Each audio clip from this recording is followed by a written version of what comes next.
नमस्कार, सादर प्रणाम आप सभी को। पहले तो आप सभी को धन्यवाद हमारे चैनल के साथ जुड़ने के लिए, क्योंकि आप सबका प्यार ही हर वीडियो पे मिल रहा है और इसके लिए मैं आप सभी का आभारी हूँ, आप सभी को सादर प्रणाम करता हूँ। आज एक और सच्ची घटना से मैं आपको जोड़ने जा रहा हूँ। ये घटना अभी जल्दी ही रिसेंटली घटी है और ये घटी है मेरे होम टाउन और जितने भी हमारे देवरिया से दर्शक हैं, हमारे देवरिया में। हमारा देवरिया जिला आजकल तो ऐसे भी कातिलों का और गैंगस्टरों का एक कहें तो गढ़ बना हुआ है। 20 दिन में 2 युवकों की हत्या हुई। उसके पहले भी 1 महीने के अंदर 3 लोगों की हत्या हुई। उसके बाद से इस 13 साल की बच्ची के साथ जो घटना हुई, ये बहुत ही दर्दनाक घटना हुई और उस व्यक्ति को थोड़ी भी तरस नहीं आई उस 13 साल की बच्ची पे उसकी हत्या करते हुए। और उसको तो छोड़िए, उसके साथ उसकी पत्नी जो खुद एक बच्चे की माँ थी, जिसने अपने बेटे को स्वस्थ होने के लिए उसने बच्ची की बलि दी और एक सपने के आधार पे। क्या कहा जाए कि वो एक माँ थी, अपने बच्चे को स्वस्थ करने के लिए उसने एक बच्ची की जान ले ली। घटना 27 नवंबर की है, अभी 27 नवंबर। एक बच्ची जो अपने पिता के ननिहाल आती है अपने दादी के साथ, यानी अपने दादी के मायके, एक शादी समारोह में शामिल होने के लिए। और उसके ही मामा, यूं कहा जाए कि उसके पिताजी के सगे संबंधी, उसके दादी के सगे भतीजे ने उसकी हत्या कर दी और ये घटना शादी के दिन हुई। मामा मामी के अंधविश्वास ने उस बच्चे की जान ले ली। एक अंधविश्वास, ये कहा जाए कि पति पत्नी शाम को रात को सोए हैं और उनके सपने में कोई देवी माँ आती हैं और कहती हैं कि एक नाबालिग बच्ची की अगर बलि दोगे तो तुम्हारा बेटा स्वस्थ हो जाएगा जो मानसिक रोगी है। एक सपने के आधार पे एक बच्ची की हत्या, 13 साल की मासूम की हत्या। मैं तो एक कहानी मैं आपको सुना रहा हूं और मैं अंदर से खुद ही हिल जा रहा हूं ये कहानी सुनाते हुए। जो घटना जहां घटी, भरे चौराहा भटनी के पास एक जगह है और वो गांव का नाम है डेहरा डाबर। डेहरा डाबर जो भरे चौराहा के पास पड़ता है, भटनी के पास पड़ता है, भटनी जंक्शन, जिसे देवरिया के लोग तो अच्छी तरह से जानते होंगे। बाहरी दर्शकों को मैं बता दूं कि देवरिया से थोड़ी दूर पे एक भटनी जंक्शन है, जहाँ पे बिहार और बनारस साइड से आती हुई ट्रेनें होके देवरिया गोरखपुर जाती हैं। तो उस भटनी जंक्शन के पास ही एक गांव है डेहरा डाबर और वहां पे एक मासूम की हत्या हुई, इस 13 साल की बच्ची की, 27 नवंबर को। जब पति पत्नी अपने बच्चे को लेकर के काफी परेशान थे, चूंकि वो एक मानसिक रोगी था। उसके बाद उन्हें सपने में एक देवी माँ दिखाई देती हैं और वो कहती हैं कि एक नाबालिग बच्ची की बलि चढ़ाओ तो तुम्हारा बेटा स्वस्थ हो जाएगा। इसको मानसिक रोगी उसका बेटा था, लेकिन ये मानसिक रोगी ये पति पत्नी भी थे। और उसके बाद इन्होंने यूट्यूब पे सर्च किया, तंत्र मंत्र की विद्या इन्होंने यूट्यूब पे सर्च की कि बलि कैसे चढ़ाई जाती है। यूट्यूब पे तमाम सारे वीडियो उपलब्ध हैं, तमाम क्राइम शो हैं जो घटनाओं को, जैसे मैं ही आपको घटनाएं बताता हूँ जो घटनाएं घटी होती हैं ऐसे ही, तो वहां से इन्होंने सीखा।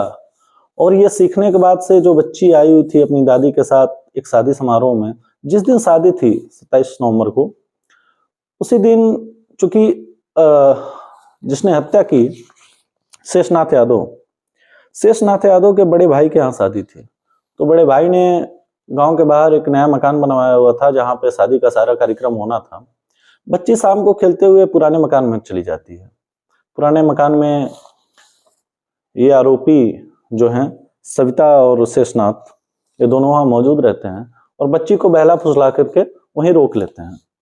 फिर जब सन्नाटा छा जाता है, सारे लोग शादी में चले जाते हैं, वहां शेषनाथ यादव के बड़े भाई के दरवाजे पे जब अगल बगल सन्नाटा हो जाता है, तब ये जो इन्होंने तंत्र विद्या सीखी थी यूट्यूब से, वो करते हैं और बच्ची की हत्या कर देते हैं और उसकी लाश खेत में फेंक देते हैं। आपको बताते चलें कि ये सविता देवी और ये शेषनाथ यादव, ये ऐसे खलनायक कहा जाए या इनको ऐसा दरिंदा कहा जाए, इसलिए मैंने टाइटल दिया है देवरिया का दरिंदा, कि इनको 13 साल की बच्ची पे रहम नहीं आया। और आपको ये जान के हैरानी होगी कि जब 13 साल की बच्ची का अर्धनग्न शव जब बरामद हुआ पुलिस को, तो पुलिस भी हैरान थी।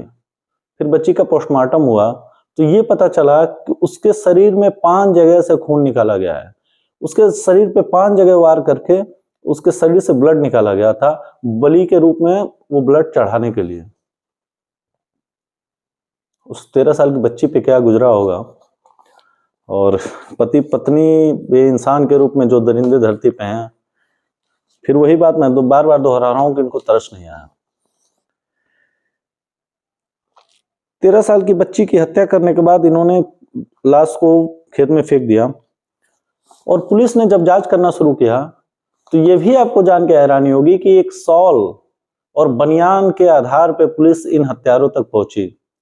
जो शॉल थी वो बच्ची की मामी सविता की थी, और जो बनियान था, जेंट्स बनियान जो बरामद हुआ था बच्ची के शव के पास से, वो उसके मामा शेषनाथ यादव का था। वहां से पुलिस ने फिर जांच करना शुरू किया और आरोपी तक पहुंची। आज आरोपी दोनों जेल में हैं और उनको जो भी सजा दी जाए मुझे लगता है कि वो कम है। लेकिन हमारे देवरिया में आजकल जो भी हो रहा है, जो भी हत्याएं हो रही हैं, ऐसी घटनाएं हो रही हैं। अभी तो 2 दिन पहले एक शोक सभा आयोजित होने वाली थी करनी सेना की तरफ से, जिसको पुलिस प्रशासन ने रोक दिया। पूरी तरह छावनी में तब्दील हो चुका था देवरिया शहर।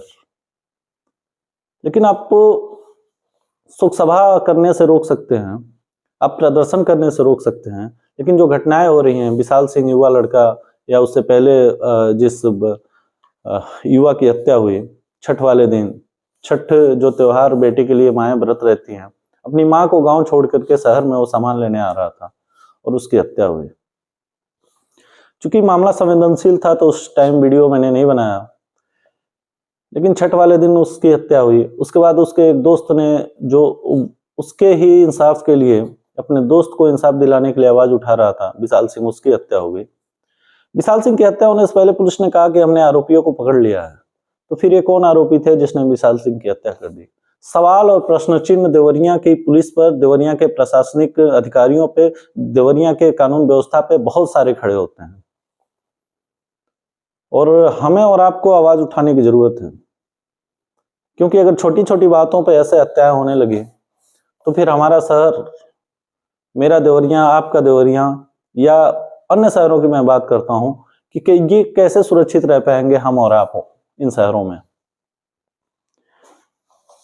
और इन तीनों घटनाओं को लेकर के मैं तो बहुत ज्यादा, मतलब ऐसा लग रहा था कि हमारे देवरिया में ऐसा, ये सब क्या हो रहा है। ऐसा लग रहा है कि जो एक गैंगस्टर वो टाइम था मुंबई में अंडरवर्ल्ड का, वो हमारे देवरिया में आ चुका है। इस तरह की फीलिंग आ रही है इन घटनाओं के बाद। भगवान से प्रार्थना है और उम्मीद है कि हम सब सुरक्षित रहें, आप और हम, हमारा परिवार सुरक्षित रहे, यही दुआ है। और आग्रह है देवरिया प्रशासन से कि हमारे देवरिया को सुरक्षित रखें, हम सभी को सुरक्षित रखें। सादर प्रणाम, नमस्कार, जय हिंद।